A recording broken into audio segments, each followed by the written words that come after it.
Hey, real short and quick video, no mic attached or anything. TikTok has finally made it available for you to edit your caption. Yes, you heard that right.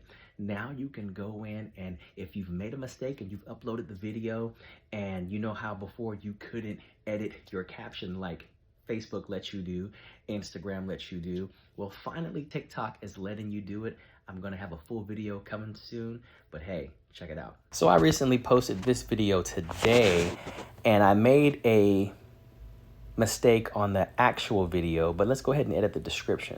The other day. So right here, I made an error in the words at the top. It should be honor thy wife, but I really want to show you how to edit the caption. Click on the dots and boom. But what I do notice, and I'm glad I've seen this, it says no further edits can be made today. So that's good to know because a full video is coming soon. It's likely you can only do one video edit per day or one description edit. So once again, you can edit the caption, but it looks like right now just once per day.